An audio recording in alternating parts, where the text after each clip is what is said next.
Agora, falando um pouco sobre a fisiopatologia da doença, vamos estudar como que o bacilo infecta o hospedeiro e como a tuberculose progride, de forma resumida.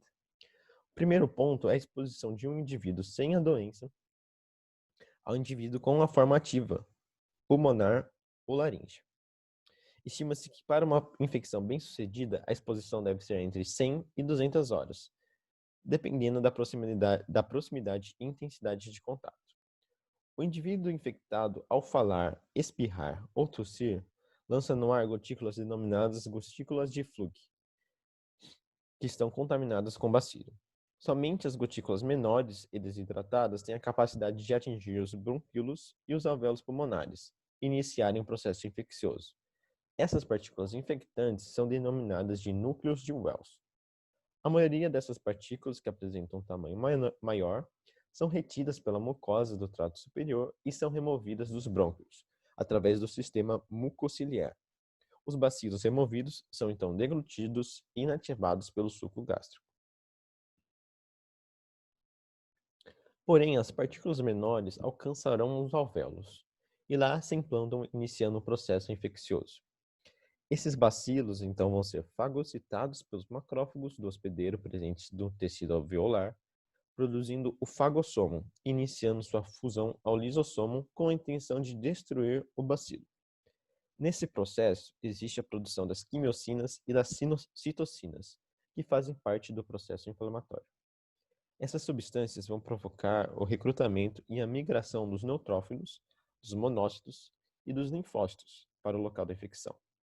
Porém, não existe sucesso na destruição do bacilo por conta de mecanismos de resistência próprios do bacilo, que inibe a fusão do fagossomo ao lisossomo. Dessa forma, a micobactéria irá resistir ao processo fagocitário, promovendo a morte da célula fagocitária. Então, ela se multiplica. Se também sobreviver às outras células de defesa do organismo, ocorre a progressão do processo inflamatório e a origem de uma pneumonia inespecífica. Nesse foco inflamatório, o bacilo se prolifera enquanto uma resposta específica é articulada pelo organismo, o que decorre num período de 15 a 20 dias após a infecção. Esse foco pulmonar é denominado de complexo de Ghon, sendo desenvolvido entre 3 a 4 semanas, e apresenta de 1 a 2 milímetros e consistência amolecida. Na primeira imagem, nós temos dois complexos Ghon calcificados na região superior do pulmão, que foram identificados em uma autópsia. E na segunda imagem, temos um raio-x de um paciente mostrando um foco de Ghon. Continuando a descrever o processo fisiopatológico da doença, nós temos outro evento que ocorre simultaneamente ao processo fagocitário, que é a migração das células dendríticas com o Mycobacterium tuberculosis para os linfonodos regionais. Essas células vão ativar os linfócitos CD4 e CD8 presentes nesse local e, por sua vez, vão migrar para o foco infeccioso, sob a orientação das quimiocinas. Para quem não se recorda, a função das quimiocinas é justamente mediar esse processo de migração de subpopulações específicas de linfócitos. No foco infeccioso pulmonar, nós vamos ter macrófagos, linfócitos ativados, células dendríticas, fibroblastos e células endoteliais, que vão acarretar a formação de um granuloma a fim de gerar um ambiente hipóxico e insalubre para a proliferação e disseminação do bacilo. Dessa forma, o processo infeccioso é contido em indivíduos imunocompetentes com imunidade adquirida, encerrando a primo-infecção. Eu trouxe essa imagem que mostra uma tomografia computadorizada de tórax, evidenciando o complexo de Rank, que é a presença do foco pulmonar, a linfangite, que é a inflamação do linfonodo, e a presença do foco ganglionar. Então, nessa tomografia, a gente pode ver a presença de um nódulo ganglionar e pulmonar calcificados. São esses nódulos hiperdensos que a gente pode ver aqui na imagem. Em 95% dos casos, nós temos a resolução da primo-infecção, que resulta na formação da calcificação ou fibrose do complexo de Ghon. Mesmo em indivíduos imunocompetentes, algumas micobactérias podem sobreviver a todo o processo de formação do granuloma e evitam a eliminação por parte do sistema imune do hospedeiro. Esses bacilos sobreviventes entram em estado de latência dentro do granuloma, persistindo durante toda a vida do hospedeiro. podendo ser reativados quando este apresentar algum estado de imunossupressão ou o indivíduo pode ser infectado novamente, com uma cepa mais virulenta e resistente do que na primeira infecção. Nesses casos, a memória imunológica para os antígenos, manifestando um quadro clínico mais arrastado, lesão circunscrita com desenvolvimento de cavitações e maior processo fibrótico associado a uma maior reação de hipersensibilidade. Em 5% dos casos, seja por incompetência do sistema imune ou pela virulência, carga bacilar e resistência da cepa, o foco infeccioso não é contido e o indivíduo desenvolve a doença, fato que ocorre nos primeiros 5 anos após a primeira infecção e é denominada tuberculose primária, pois se desenvolve a partir do complexo pulmonar primário. Ela pode se manifestar em diferentes padrões ganglionares, broncopneumônicas, miliares, entre outros. Por conta de disseminação linfática ou hematogênica, pode ocorrer a infecção por Mycobacterium tuberculosis em diferentes regiões do organismo, mas de forma muito menos comum do que a pulmonar. Com maior frequência, essas infecções ocorrem em pessoas vivendo com HIV e AIDS que apresentam um sistema imune comprometido. Dependendo do local afetado, os sintomas são variados. Os tipos mais comuns são pleural e ou empiema pleural tuberculoso, ganglionar periférica, meningoencefálica, miliar, laríngea, pericárdica, óssea, renal, ocular e peritoneal. Normalmente, a tuberculose extrapulmonar está associada com a tuberculose pulmonar, ou seja, o indivíduo que apresenta tuberculose extrapulmonar provavelmente também tem a forma pulmonar da doença. Agora, falando um pouco dos sintomas, a tuberculose muitas vezes se manifesta de forma arrastada, com sintomatologia indolente e períodos de melhora e de piora, que faz com que o paciente demore a procurar o sistema de saúde em busca de diagnóstico e de tratamento. Cerca de 66% dos pacientes infectados levam cerca de 3 meses para procurar atendimento, o que leva a uma progressão da doença. E a uma piora também do quadro clínico, né? É importante lembrar a questão da tuberculose extrapulmonar, que gera sintomas inespecíficos da doença que estão mais relacionados com o órgão afetado. Os sintomas mais frequentes são a tosse, a febre, perda ponderal, a dor torácica e também sudorese noturna. A tosse é o sintoma mais importante, já que está presente em praticamente todos os casos de tuberculose. Ela é resultante do estímulo inflamatório alveolar ou comprometimento granulomatoso das vias aéreas. Deve ser investigada a doença sempre que o indivíduo apresentar tosse produtiva persistente por mais de 3 semanas.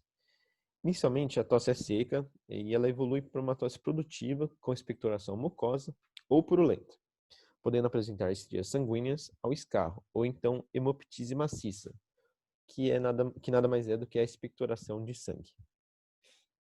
Continuando a falar da relação entre a patologia da doença e os sintomas, a hemoptise que pode estar presente nos pacientes acometidos pela tuberculose está relacionada à formação das cavidades parenquimatosas, ou, quando na presença da hemoptise maciça, que é consideravelmente rara, está relacionada ao aneurisma de Rasmussen, que é a erosão da camada adventícia e da camada média de uma artéria brônquica, que dilata para o interior de uma cavidade pulmonar, levando ao fenômeno da hemoptise. A dor torácica está relacionada com o acometimento pleural e pode ocorrer até mesmo no início da doença, devido à proximidade do alvéolo acometido, inicialmente num processo infeccioso, com a superfície pleural. A perda ponderal está associada com o estado inflamatório crônico do paciente acometido, que pode gerar uma síndrome consumptiva com gravidade proporcional ao tempo de extensão da doença. Pessoas vivendo com HIV e AIDS, etilistas, tabagistas, usuários de drogas e pessoas com desnutrição apresentam uma síndrome consumptiva de maior gravidade, o que gera uma piora do quadro infeccioso e, consequentemente, do prognóstico. A febre vespertina e a sudorese noturna estão ligadas à fisiologia do Mycobacterium tuberculosis, que apresenta maior multiplicação bacilar nos períodos de pico de produção de cortisol pelas glândulas adrenais, que é justamente no período das 5 às 21 horas, das 17 às 21 horas, perdão, o que leva a uma resposta inflamatória do indivíduo e, consequentemente, a febre. Sobre o diagnóstico, nós temos o diagnóstico clínico epidemiológico, que pode ser realizado caso haja impossibilidade de ser realizados os exames laboratoriais. Porém, esse diagnóstico deve ser sempre associado com algum exame complementar, principalmente o raio-x de tórax, que possa evidenciar alguma manifestação da doença. O diagnóstico laboratorial é composto de dois tipos, o bacteriológico ou biomolecular. Nos exames bacteriológicos, nós temos o exame microscópico direto, que é a baciloscopia direta, a cultura para micobactéria com identificação de espécie e o teste de sensibilidade antimicrobiana. A baciloscopia direta é a pesquisa do bacilo álcool ácido resistente, ou BAR, pelo método de Zion-Nielsen. É uma técnica que, quando realizada de forma correta, permite a detecção da maioria dos casos de tuberculose pulmonar, sendo considerado um teste prioritário para a confirmação do diagnóstico. É recomendada em sintomáticos respiratórios, paciente com suspeita clínica ou radiológica de tuberculose, paciente com a suspeita de tuberculose extrapulmonar e também para fazer o exame é realizada duas amostras, uma que é colhida no momento da consulta e outra na manhã do dia seguinte. A cultura é um método de elevada especificidade e sensibilidade no diagnóstico da tuberculose. Nos casos pulmonares com baciloscopia negativa, a cultura de escarro pode aumentar em até 30% o diagnóstico bacteriológico da doença. O teste TSA é o exame laboratorial realizado para detectar a resistência dos isolados de Mycobacterium tuberculosis aos fármacos. Os fármacos testados são, em geral, a rifampicina, a isoniazida, o etambutol e a streptomicina. O teste rápido molecular para a tuberculose, que é o TRMTB, é um teste de amplificação de ácidos nucleicos utilizado para a detecção de DNA do Mycobacterium tuberculosis e a triagem de cepas resistentes à rifampicina, pela técnica de reação em cadeia da polimerase, que é a PCR, em tempo real. Outros exames que podem ser realizados são o exame histopatológico da amostra coletada para verificar se há um processo inflamatório granulomatoso, que é o granuloma com necrose de caseificação, que, embora não confirmatório, é compatível com tuberculose. Pode ser feita a verificação dos níveis de adenosina deaminase nos líquidos pleural, pericárdico, sinovial, acítico e no líquor. Se forem encontrados em altos níveis e associados a outras evidências, são aceitos como critério de diagnóstico para a tuberculose, principalmente da tuberculose pleural.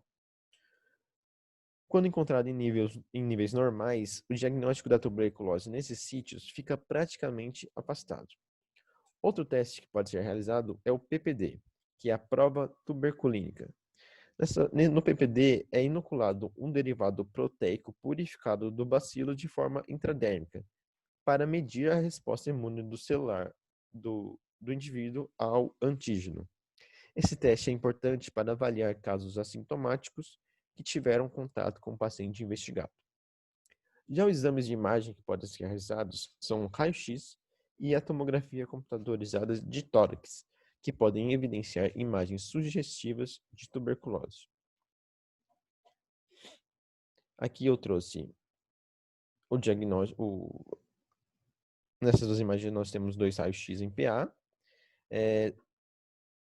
Na primeira imagem nós podemos visualizar uma consolidação em campo superior do pulmão direito.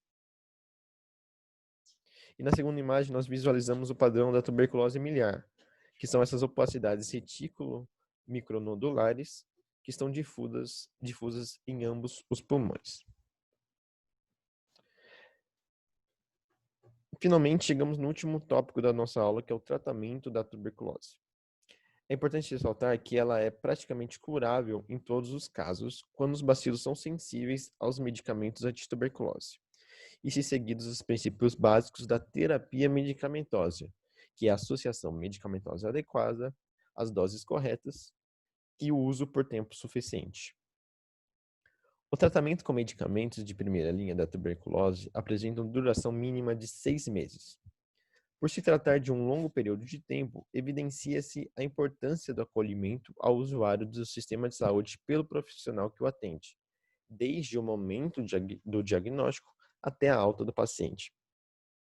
Esse cuidado com o atendimento deve ser ainda maior quando forem pacientes de populações vulneráveis ou em retratamento, vista a possibilidade de que não seja seguido o tratamento da forma correta.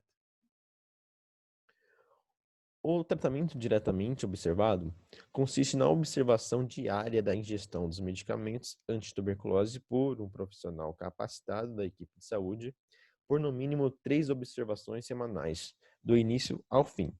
São 24 ingestões observadas na fase intensiva e 48 na fase de manutenção. Recomenda-se, como estratégia principal para adesão ao tratamento, que todos os casos de tuberculose recebam um tratamento diretamente observado. Excepcionalmente, a unidade poderá propor ao doente que a observação seja realizada por uma pessoa da família, de equipamentos de assistência social ou da comunidade, capacitados por um profissional da equipe de saúde. O tratamento é realizado de forma ambulatorial, ou seja, o paciente não precisa estar internado para receber o tratamento. E casos especiais, como a tuberculose meningoencefálica, intolerância medicamentosa incontrolável, estado geral crítico, intercorrências clínicas ou cirúrgicas, casos de vulnerabilidade social, podem ser hospitalizados para garantir a integridade física do paciente e o tratamento adequado. São 2 regimes de tratamento básicos, que utilizam os medicamentos rifampicina, isoniazida, a pirazinamida e o etambutol. Esses esquemas são utilizados para o tratamento da tuberculose pulmonar ou extrapulmonar, não sendo recomendado apenas para o caso de tuberculose meningoencefálica. O tratamento tem duração mínima de 6 meses e apresenta 2 fases, a intensiva e a de manutenção.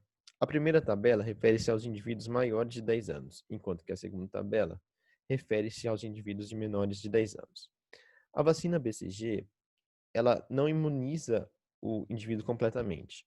Ela só impede o desenvolvimento da doença inicialmente na vida da criança, nas formas mais graves. Então, um indivíduo que recebeu a BCG pode muito bem apresentar tuberculose mais tardiamente na vida. Para o tratamento da tuberculose meningoencefálica, nós temos um esquema diferente de tratamento, com duração mínima de 9 meses.